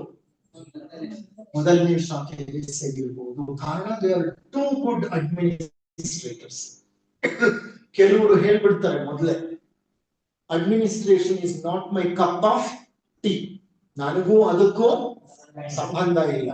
I always use to tell, ನನ್ನ ಪ್ರಿನ್ಸಿಪಲ್ ಪೋಸ್ಟ್ ಗಳು ಬಂದಾಗಲೂ ನಾನು ಅದೇ ಹೇಳಿದೆ, I don't want, that's not my cup of tea, ನನಗೆ ಬೇಡ. ಡಿಪಾರ್ಟ್ಮೆಂಟ್ ಅಡ್ಮಿನಿಸ್ಟ್ರೇಷನ್ ನೋಡ್ಕೋತೀನಿ, ಅದಕ್ಕಿಂತ ಎತ್ತರಕ್ಕೆ ಹೋಗು ಅಂತಂದ್ರೆ ನನಗೆ ಇಷ್ಟ. ಇಟ್ಸ್ ನಾಟ್ ಮೈ ಟೇಸ್ಟ್, ನನ್ಗೆ ಇಷ್ಟ ಇಲ್ಲ ಅದು. ದಟ್ಸ್ ನಾಟ್ ನನ್ನ ಮನಸ್ಥಿತಿಗೆ ಅದು ಹೊಂದಾಣಿಕೆ ಆಗಲ್ಲ. ಅಂದ್ರೆ ಅರ್ಥ ಏನು?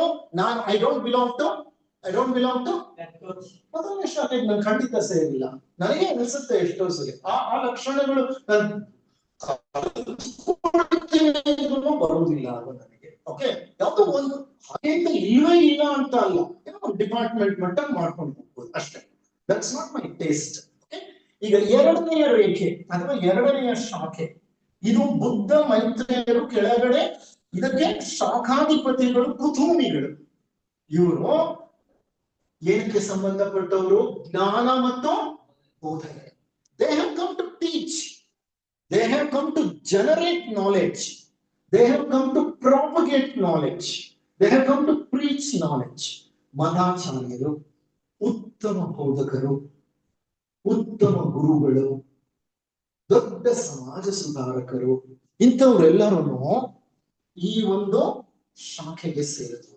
ಜ್ಞಾನ, ಬೋಧನೆ, ಇದು ಇವರ ಕಾರ್ಯ. ಬುದ್ಧರು ಅದೇ ಮಾಡಿದ್ದು. ಮೈತ್ರೇಯರು ಬುದ್ಧರ ಬಳಿ ತಯಾರಾಗ್ತಿದ್ದಾರೆ, ಮುಂದೆ ಅವರು ಬುದ್ಧರಾಗ್ತಾರೆ. ಪ್ರಾಬಬ್ಲಿ ಮಹಾತ್ಮ ಕುತೂಮಿಗಳು ಮುಂದೆ ಮೈತ್ರೇಯರಾಗ್ತಾರೆ. That's how it is. ಬೋಧಿಸತ್ವರಾಗ್ತಾರೆ. ಮೈತ್ರೇಯರು ಅಂದ್ರೆ ಬೋಧಿಸತ್ವರು. ಮುಂದೆ ಬುದ್ಧರಾಗುವವ್ರನ್ನ ಏನಂತ ಕರೀತಾರೆ? ಬೋಧಿಸತ್ವರು ಅಂತ. ಮೈತ್ರೇಯರು ಬೋಧಿಸತ್ವರು.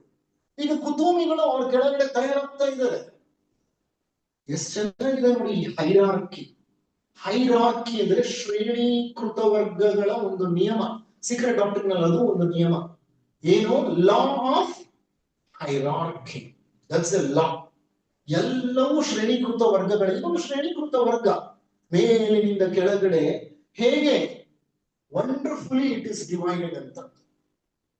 ಈಗ ಮೂರನೆಯ ಒಂದು ರೇಖೆ ಅಥವಾ ಮೂರನೆಯ ಶಾಖೆ, ಮೂರನೆಯ ಶಾಖೆಗೆ ಶಾಖಾಧಿಪತಿಗಳು ಯಾರು? ವೆನಿಷಿಯನ್. ಈ ಶಾಖೆಯ ಅಧಿಪತಿಗಳು ಯಾರು? ಮಹಾಚೋಹನ್. 3 ರಿಂದ 5 ತನಕ ಮಹಾಚೋಹನರೇ ಅಧಿಪತಿಗಳು. ಆದ್ರೆ ಶಾಖಾಧಿಪತಿಗಳು 3ನೇ ಒಂದು ಶಾಖೆಗೆ ವೆನಿಷಿಯನ್ನರು. ಈ ವೆನಿಷಿಯನ್ನರ ಶಾಖೆ 2 ಗುಣಗಳಿಗೆ ಬಹಳ ಬಹಳ ಬಹಳ ಪ್ರಾಸಿದ್ಧವನ್ನ ಹೊಂದಿದೆ. ಯಾವುದು ಅಂತ ಅಂದ್ರೆ, ಮೊದಲನೆಯದು ಅವ್ರು ಎಂತ ಸ್ಥಿತಿಯಾಗಿ ಹೊಂದ್ಕೊಂಡು ಬಿಡ್ತಾರೆ. ಬಹಳ ಬೇಗ ಎಂತ ವಿಷಮ ಪರಿಸ್ಥಿತಿಗಳಲ್ಲೂ ಬೇಕಾದ್ರೂ ಹೊಂದಿಕೊಂಡು ಕೆಲಸವನ್ನ ನಡೆಸ್ತಾರೆ, ಸಾಧಿಸ್ತಾರೆ. ಅಲ್ಲದೆ ಬುದ್ಧಿ ಚಾತುರ್ಯ. Very clever people. ನೀವು ಕೆಲವ್ರನ್ನ ನೋಡಿರ್ಬೋದು, ಗವರ್ಮೆಂಟ್ ಆಫೀಸ್ಗಳಲ್ಲಿ ಇರ್ತಾರೆ, ಹೈಯರ್ ಪೋಸ್ಟ್ ಅಲ್ಲಿ ಇಲ್ಲದೆ ಇದ್ರು ಒಂದು ಮಿಡ್ ಸೆಗ್ಮೆಂಟ್ ಅಲ್ಲಿ ಇರ್ತಾರೆ ಆ ಬುದ್ಧಿವಂತರು. ಎಂತ ಆಫೀಸರ್ ಮೇಲ್ ಬಂದು ಕೂತ್ಕೊಂಡ್ರು ಇವರು ಆ ಆಫೀಸರ್ನ ಏನ್ ಮಾಡ್ತಾರೆ, ನಿಭಾಯಿಸ್ಬಿಡ್ತಾರೆ, ಫಸ್ಟ್ ಕ್ಲಾಸ್ ಆಗಿ ನಿಭಾಯಿಸ್ಬಿಡ್ತಾರೆ. ಪರಿಸ್ಥಿತಿ ಹೆಂಗಿದ್ರು ಅದಕ್ಕೆ ಹೊಂದ್ಕೊಂಡು ಬಿಡ್ತಾರೆ. ಆ ಹೊಂದಾಣಿಕೆಯ ಸ್ವಭಾವ, ಬುದ್ಧಿ ಚಾತುರ್ಯ ಅಧಿಕವಾಗಿರುತ್ತೆ ಇವರಿಗೆ. ನಾಲ್ಕನೆಯದು ಸರ್ವಿಸ್ ಗುರುಗಳು, ಶಾಖಾಧಿಪತಿಗಳು. ಇವರು ಸಾಮರಸ್ಯ ಮತ್ತು ಕಲೆ ಡಾನ್ಸ್ ಆಗ್ಲಿ, ಮ್ಯೂಸಿಕ್ ಆಗ್ಲಿ, ಅಥವಾ ಡ್ರಾಯಿಂಗ್ ಆಗಲಿ, ಪೇಂಟಿಂಗ್ ಆಗಲಿ, ಆರ್ಟಿಸ್ಟಿಕ್ ಕಲಾತ್ಮಕ ಸ್ವಭಾವ ಇವರು. ಕೆಲವರು ತುಂಬಾ ಪರಿಣಿತರಿರ್ತಾರೆ, ಉತ್ತಮ ಕಲೆಗಾರರಾಗಿರ್ತಾರೆ, ಉತ್ತಮ ನಟನೆಯೋ, ಉತ್ತಮ ಗಾಯನವೋ, ಸಂಗೀತವೋ, ನೂರಾರು ಕಲೆಗಳಿದೆ, ಸಾವಿರಾರು ಕಲೆಗಳಿದೆ ನಮ್ಗೆ. ಇವರಲ್ಲಿ ಕಲಾತ್ಮಕ ಬುದ್ಧಿ ಇರುತ್ತೆ. ಯಾರಲ್ಲಿ? ಶಾಖೆಯಲ್ಲಿ. ಸಾಮರಸ್ಯ, ಬಹಳ ಬೇಗ ಎಲ್ಲರ ಜೊತೆಗೂ ಹೊಂದಿಕೊಂಡು ಹೋಗ್ತಾರೆ, ಸಮರಸತೆಯನ್ನ ಕಾಪಾಡಿಕೊಳ್ತಾರೆ. ಐದನೆಯದು ಹೈಲೇರಿಯನ್. ಇವರು ಶಾಖಾಧಿಪತಿಗಳು. ಈ ರೇಖೆಗೆ ಸೇರಿದವರು. ಈ ಹೈಲೇರಿಯನ್ರ ಕೆಲಸನೇ ವಿಜ್ಞಾನಕ್ಕೆ ಬೇಕಾದಂತಹ ಆವಿಷ್ಕಾರಗಳನ್ನ, ಪರಿಸ್ಥಿತಿಗಳನ್ನ, ಸಂದರ್ಭಗಳನ್ನ ಒದಗಿಸಿಕೊಡ್ತಾರೆ. ಈ ಶಾಖೆಯಲ್ಲಿ ಹುಟ್ಟಿ ಬರುವವರಿಗೆ ವಿಜ್ಞಾನದ ಬಗ್ಗೆ ಆಳವಾದಂತಹ ಆಸಕ್ತಿ ಇರುತ್ತೆ. ಕರಾರುವಕ್ಕಾಗಿ ಪ್ರತಿಯೊಂದನ್ನು ಗಮನಿಸುವ, ಪರಿಶೋಧಿಸುವ, ಸಂಶೋಧಿಸುವ ಒಂದು ಚಾಕಚಕ್ಯತೆ, ಆ ಆಸಕ್ತಿ, ಆ ಪ್ರೊಪೆನ್ಸಿಟಿ ಅಂತೀವಿ ಆಂಗ್ಲ ಭಾಷೆಯಲ್ಲಿ ಹೇಳೋದಾದ್ರೆ, ದಟ್ ಪ್ರೊಪೆನ್ಸಿಟಿ ಇದೆ. ಅವ್ರು ಹುಟ್ಟಿದಾಗಿಂದಲೂ ಹಾಗೆ ಇರ್ತಾರೆ. ಎಲ್ಲವನ್ನೂ ವೈಜ್ಞಾನಿಕ ಮನೋಭಾವದಿಂದ ಕಾಣ್ತಾರೆ. ಯಾವುದನ್ನು ಆನ್ ದ ಫೇಸ್ ತಗೊಳ್ಳಲ್ಲ. They don't take anything on the face. They want some evidence. ಅವರೊಂದು ಸಾಕ್ಷ್ಯವನ್ನ ಬಯಸ್ತಾರೆ. ಅವ್ರು ಅದನ್ನ ತಾವಾಗೆ ಪ್ರಯೋಗಿಸಿ ನೋಡಿ ಅದು ಸರಿ ಇದೆ ಅಂದ್ರೆ ಸರಿ ಇದ್ದರೆ ಒಪ್ಕೊಳ್ತಾರೆ ಅಂತ ವೈಜ್ಞಾನಿಕ ಮನೋಭಾವ ಈ ಹೈಲೇರಿಯನ್ನರ ಐದನೆಯ ಶಾಖೆ. ಆರನೆಯ ಶಾಖೆ ಯೇಸು ಕ್ರಿಸ್ತರು. ಈ ಯೇಸು ಕ್ರಿಸ್ತರು 2000 ವರ್ಷಗಳ ಹಿಂದೆ ಪ್ಯಾಲೆಸ್ಟೈನ್ ಭೂಮಿಯಲ್ಲಿ ಹುಟ್ಟಿದಂತಹ ಇವರು ಶಿಲುಬೆಗೇರಿಸಲ್ಪಟ್ಟು ಪುನರುತ್ಥಾನವನ್ನು ಹೊಂದಿದ್ರಲ್ಲ, ಆ ಯೇಸು ಕ್ರಿಸ್ತರು ಈಗ 6ನೆಯ ದೀಕ್ಷೆಯಲ್ಲಿದ್ದಾರೆ. ಆ ಯೇಸು ಕ್ರಿಸ್ತರೇ ಮುಂದೆ ರಾಮಾನುಜಾಚಾರ್ಯರಾಗಿ ಹುಟ್ಟಿತ್ತು. ನಮ್ಮ ಥಿಯೋಸಾಫಿಕಲ್ ಸೊಸೈಟಿಯ ವಾಂಗ್ಮಯ ಹೇಳುತ್ತೆ, ಭಕ್ತಿ ಪ್ರಧಾನವಾದ ಶಾಖೆ ಇದು. ಭಕ್ತಿ, ಪ್ರೇಮ, ಪ್ರೀತಿ ಇದಕ್ಕೆ ಪ್ರಧಾನವಾದ ಶಾಖೆ. ಅಂತ ಶಾಖೆಯೇ ಯೇಸು ಕ್ರಿಸ್ತರ ಶಾಖೆ. ನೀವು ಈ ಶಾಖೆಗೆ ಸೇರಿದವ್ರನ್ನೆಲ್ಲ ಗಮನಿಸಬಹುದು, ಅವ್ರು ಭಕ್ತಿ ಮಾರ್ಗದಲ್ಲಿ ಇರ್ತಾರೆ. ಭಕ್ತಿ ಮಾರ್ಗ. ಈಗ ನೀವು ಕೇಳ್ಬೋದು, ಸರ್ ಭಕ್ತಿ ಭಂಡಾರಿ ಬಸವಣ್ಣನವರು ಒಂದ್ ಕಡೆ ಆಡಳಿತದಲ್ಲೂ ಇದ್ರು, ಒಂದ್ ಕಡೆ ಅವರು ಭಕ್ತಿ ಭಂಡಾರಿ ಅಂತ ಭಕ್ತಿ ಭಂಡಾರಿ ಅಂತ ಅನ್ನಿಸ್ಕೊಂಡ್ರು ಮಹಾನ್ ಭಕ್ತರು. ಎರಡೂ ಗುಣಗಳಿದೆಯಲ್ಲ ಸರ್. ಹಾಗಾದ್ರೆ ಅವರು ಈ ರೇಖೆಗೆ ಸೇರಿದಾರ, ಮೊದಲನೇ ರೇಖೆಗೆ ಸೇರಿದಾರ, ಇಲ್ಲ 6ನೇ ರೇಖೆಗೆ ಸೇರಿದಾರ. ರಾಮಾನುಜಾಚಾರ್ಯರಲ್ಲೂ 2 ಗುಣಗಳಿತ್ತು. ಅವರು ಬಹಳ ಚಿಕ್ಕ ವಯಸ್ಸಿಗೆ ಅವ್ರನ್ನ ರಾಮಾನುಜಾಚಾರ್ಯರನ್ನ ಕರ್ಕೊಂಡು ಹೋಗಿ ದೊಡ್ಡ ಪೀಠದಲ್ಲಿ ಕೂಡಿಸ್ಬಿಡ್ತಾರೆ. ಚಿಕ್ಕ ಹುಡುಗ ಅವ್ರಿನ್ನ, ಆದ್ರೆ ಪ್ರತಿಭಾವಂತರು, ಮಹಾನ್ ಭಕ್ತರು. ಅವ್ರು ಎರಡನ್ನೂ ಬ್ಯಾಲೆನ್ಸ್ ಮಾಡ್ಬೇಕಾಯ್ತು. ಈಗ ಬಸವೇಶ್ವರರನ್ನ ಏನು ಸೇರಿಸೋಣ ನಾವು? ನೋಡಿ, ಈ ಶಾಖೆಗೆ ಸೇರಿದೀನಿ ಅಂತ ಬರೀ ಆಡಳಿತ ಒಂದೇ ನನಗೆ ಬರೋದು, ಬೇರೆ ಯಾವುದು ನನಗೆ ಬರಲ್ಲ ಅಂತ ಅನ್ಕೋಬೇಡಿ. ಬೇರೆ ಗುಣಗಳು ಇರುತ್ತೆ, ಆದ್ರೆ ಇದು ಪ್ರಧಾನವಾಗಿರುತ್ತೆ. ಅವೆಲ್ಲ ಗೌಣವಾಗಿರುತ್ತೆ, ಕಡಿಮೆ ಇದ್ದೇ ಇರುತ್ತೆ. ಒಂದು ಹಂತದಲ್ಲಿ, ಒಂದು ಮಟ್ಟದಲ್ಲಿ ಇರುತ್ತೆ, ಪೂರ್ತಿ ಇರೋದಿಲ್ಲ ಅಂತಲ್ಲ. ಎಲ್ಲ ಗುಣಗಳು ಇರಬಹುದು, ಅದೊಂದು ಸಮ್ಮಿಶ್ರ. We are all like that only. We are combination of multiple characteristic features. ನಮ್ಮಲ್ಲಿ ಅದರ ಮಲ್ಟಿಪಲ್ ಫೀಚರ್ಸ್ ಇದ್ದೇ ಇರುತ್ತೆ. ಓಕೆ, ಆದ್ರೆ ಪ್ರಧಾನವಾಗಿ ಯಾವುದಿದೆ ಅದು ಅದರ ಶಾಖೆ ಅಂತ ಹೇಳಬಹುದು. ಯೇಸು ಕ್ರಿಸ್ತರು ಭಕ್ತಿ, ಮತ್ತೆ ಮಹಾಚೋಹನ್ ಇವರು ರಾಕೋಬ್ಜಿಗಳು. ಇದು 7ನೆಯ ಒಂದು ಶಾಖೆ ಇದೆಯಲ್ಲ, ಇದರ ಅಧಿಪತಿಗಳ ಮಹಾಚೌಹನ್ನರು ಶಾಖಾಧಿಪತಿಗಳು ರಾಕೋಬ್ಜಿಗಳು. ಯಾರು ರಾಕೋಬ್ಜಿ ಅಂತಂದ್ರೆ ಇವರು ಎಲ್ಲಿದ್ದಾರೆ ಈಗ? ಹಂಗೇರಿಯಲ್ಲಿ ಇದ್ದಾರೆ. 7ನೆಯ ಶಾಖೆಯ ಶಾಖಾಧಿಪತಿ ಹಂಗೇರಿಯಾ ಅಂತ ಒಂದು ದೇಶ ಇದೆ ಯುರೋಪ್ನಲ್ಲಿ. ಆ ದೇಶದಲ್ಲಿ ಬೆಟ್ಟದ ಪ್ರದೇಶಗಳಲ್ಲಿ ವಾಸ ಮಾಡ್ತಿದ್ದಾರೆ ಅವರು ಹಿಂದೆ ರಾಜಮನೆತನಕ್ಕೆ ಸೇರಿದವರು. ಈ 6ನೆಯ ದೀಕ್ಷೆಗೆ ಬಂದ ನಂತರ ಅವರು ಒಂದು ಶಾಖೆಯ ಅಧಿಪತಿಗಳಾಗಿ ಕೆಲಸ ಮಾಡ್ತಾ ಇದ್ದಾರೆ. ಆ ಶಾಖೆಯಲ್ಲಿ ಮುಖ್ಯ ಗುಣ ಏನಂದ್ರೆ ಅವರು ಸಂಸ್ಕಾರ ಕಾರ್ಯಗಳಲ್ಲಿ ಇರ್ತಾರೆ. ನಮ್ಮ ಮೆಸಾನಿಕ್ ಇದೆ ನೋಡಿ, ಮೆಸಾನಿಕ್ ಗೊತ್ತಲ್ಲ, ಹೆಸರು ಕೇಳಿದಿರಲ್ಲ ನಮ್ಮಲ್ಲಿ. ಥಿಯೋಸಾಫಿಕಲ್ ಸೊಸೈಟಿನಲ್ಲಿ ಮೆಸಾನಿಕ್ ವಿಂಗ್ ಇದೆಯಲ್ಲ, ಆ ಮೆಸಾನಿಕ್ ವಿಂಗ್ ಪೂರ್ತಿ ಏನದು? ಸಂಸ್ಕಾರ. ಅಲ್ಲೆಲ್ಲ ಸಂಸ್ಕಾರ ಕಾರ್ಯಗಳು. ಇವರು ಸಂಸ್ಕಾರ ಕಾರ್ಯಗಳ ಮೂಲಕ ಅವರು ತಮ್ಮ ಶಾಖೆಯನ್ನ ನೋಡ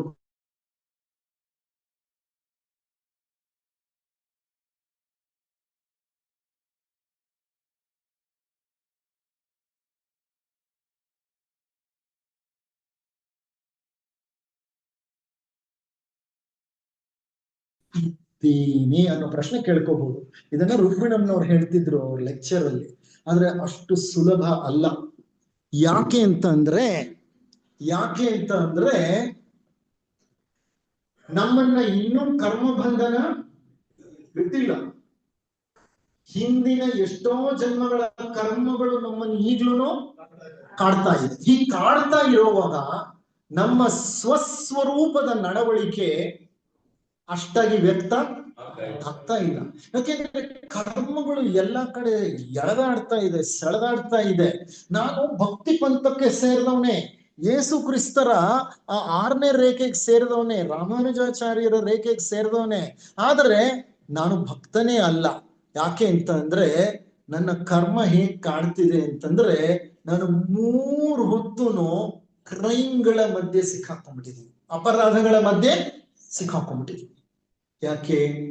ಅವನು ಭಕ್ತಿ ಇದೆ, ಅವನ ಆ ರೇಖೆಗೆ ಆ ಶಾಖೆಗೆ ಸೇರಿದವನೇ, ಆದ್ರೆ ಕರ್ಮಗಳು ಅವನನ್ನ ಏನ್ ಮಾಡ್ತಿದೆ? ಕಾಡ್ತಾ ಇದೆ. ಹಾಗಾದ್ರೆ ಒಬ್ಬ ವ್ಯಕ್ತಿ ಯಾವ ಶಾಖೆಗೆ ಸೇರಿದಾನೆ ಅಂತ ಯಾವಾಗ ಅರ್ಥ ಆಗತ್ತೆ ನಮ್ಗೆ? ಅಥವಾ ಆತನಿಗೆ ಯಾವಾಗ ಅರ್ಥ ಆಗತ್ತೆ? ಯಾವ ವ್ಯಕ್ತಿ ಯೋಗ ಪಥದಲ್ಲಿ ಮುಂದುವರಿದು ತನ್ನ ಕರ್ಮಗಳನ್ನ ಬೇಗ ಕಳ್ಕೊಳ್ತಾ ಹೋಗ್ತಾನೋ, ಯೋಗ ಪದದ ಬಾಗಿಲನ್ನ ತಟ್ತಾ ನೋಡಿ, ಅಷ್ಟು ಹೊತ್ತಿಗೆ ಆತನಿಗೂ ನಿರ್ಧಾರವಾಗಿರುತ್ತೆ, ನೋಡೋ ಎಷ್ಟೋ ಜನರಿಗೂ ಗೊತ್ತಾಗಿರುತ್ತೆ ಅವನು ಯಾವ ಶಾಖೆಗೆ ಸೇರಿದಾನೆ ಅಂತ. ಅಲ್ಲಿವರೆಗೂ ಕರ್ಮಗಳು ಅವನನ್ನ ಎಲ್ಲ ದಿಕ್ಕಿಗೆ ಸೆಳೆದಾಡ್ತಾ ಇರ್ತದೆ.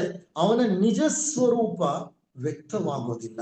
ಈಗ ನಮ್ಮಲ್ಲೆಲ್ಲ ಹಾಗೆ, ನಾವು ಯಾವ ಶಾಖೆಯಲ್ಲಿ ಇದೀವಿ ಅಂತ ಹೇಳೋ ಮಟ್ಟಕ್ಕೆ ಇನ್ನ ನಾವು ಗುರುತಿಸ್ಲಿಕ್ಕೂ ಸಾಧ್ಯ ಆಗ್ತಿಲ್ಲ. ಒಂದೊಂದ್ಸಲಿ ಅನ್ಸುತ್ತೆ ನಾನು ಈ ಶಾಖೆಗೆ ಸೇರಿರಬಹುದು, ಇವ್ರು ನನ್ನ ಗುರುಗಳಿರಬಹುದು ಅಂತ. ಆದ್ರೆ ಅದು ನಿಜಾನ ಅಲ್ವಾ ಅಂತ ಗೊತ್ತಾಗ್ಬೇಕಾದ್ರೆ ಸಾಕಷ್ಟು ಕರ್ಮಶೇಷವನ್ನ ನಾವು ಕಳ್ಕೊಂಡು ಯೋಗ ಪಥಕ್ಕೆ ಬಹಳ ಹತ್ತಿರ ಬರಬೇಕು. ಯಾವಾಗ ಕರ್ಮದ ಹೊರೆ ಕಡಿಮೆ ಆಗತ್ತೋ ಆಗ ನಮ್ಮ ನಿಜ ಸ್ವರೂಪ ಏನಾಗುತ್ತೆ? ಹೊರಗೆ ವ್ಯಕ್ತವಾಗುತ್ತೆ, ಬಯಲಾಗುತ್ತೆ. ಆಗ ಗೊತ್ತಾಗುತ್ತೆ ನಾನು ಯಾವ ಶಾಖೆಗೆ ಸೇರಿದವನು ಅಂತ. ಆ ಶಾಖೆಗೆ ಯಾವ ಶಾಖೆಗೆ ನಾನು ಸೇರಿದೀನೋ ಅದೇ ಶಾಖೆಯಲ್ಲಿ ನಾನು ಕೆಲಸ ಮಾಡ್ಕೊಂಡು ಹೋಗ್ಬೇಕಾಗುತ್ತೆ. ಅಂದ್ರೆ ನನ್ನ ಇಡೀ ಸಂಸಾರನೇ ಆ ಶಾಖೆಯ ಮೂಲಕವೇ ನಡೆಯುತ್ತೆ, ಆ ಶಾಖಾಧಿಪತಿಗಳ ಮೂಲಕವೇ ನಡೆಯುತ್ತೆ, ಆ ಪ್ರಜಾಪತಿಯ ಮೂಲಕವೇ ನಡೆಯುತ್ತೆ. ಅಂದ್ರೆ ಇದನ್ನ ನೋಡಿದ್ರೆ ಡಿವಿಷನ್ಸ್ ಇದೆಯಾ ಇಲ್ವಾ? ಅವಂತ ಎತ್ತರದಲ್ಲಿ ಕುಳಿತುಬಿಟ್ಟ, ಪ್ರೈಮ್ ಮಿನಿಸ್ಟರ್ ತರ ಕುಳಿತುಬಿಟ್ಟ.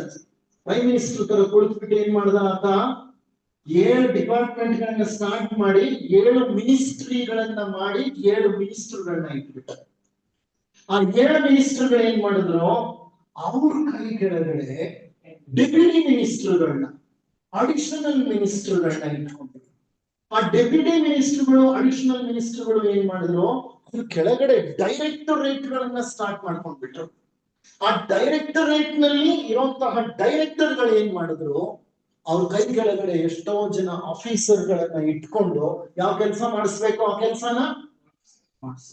ಈಗ ಇಲ್ಲೂ ಅಷ್ಟೇ, ಇವರೆಲ್ಲರ ಈ ಎಲ್ಲ ಶಾಖಾಧಿಪತಿಗಳಿದಾರಲ್ಲ, ಇವ್ರ ಕೆಳಗಡೆ ಕೆಲಸ ಮಾಡ್ಲಿಕ್ಕೆ ಬೇಕಾದಷ್ಟು ಗಣಗಳಿವೆ, ಬೇಕಾದ ಅದನ್ನೇ ಅವ್ರು ಹೇಳ್ತಾ ಇದ್ದಿದ್ದಾಗ್ಲೇ, ಅವಾಗಲೇ ಅವ್ರು ಹೇಳ್ತಾ ಇದ್ದದ್ದು ಕೆಲವು ನಿರ್ಮಾಣ ಮಾಡೋ ಕೆಲಸದಲ್ಲೇ ಇರ್ತಾರೆ. ಪಿತೃಗಳು ಅಂತ ನಾನು ಹೇಳ್ತಿದ್ವಿ ನೋಡಿ, ಸೌರ ಪಿತೃಗಳು ಮತ್ತು ಚಾಂದ್ರ ಪಿತೃಗಳು, ಲಿಪಿಕರು ಪಿತೃಗಳು, ಆಮೇಲೆ ಬರೀ ಚೋಹನ್ನರು ಇಂಥವು ಕೆಲವರು ಸೀಕ್ರೆಟ್ ಡಾಕ್ಟರ್ ನಲ್ಲಿ ಬರುತ್ತೆ. ನನಗೆ ಈಗ ನೆನಪಾಗ್ತಿಲ್ಲ, ಕಳೆದ ತಿಂಗಳು ಅದನ್ನೆಲ್ಲ ಮಾಡಿದ್ದೆ ನಾನು.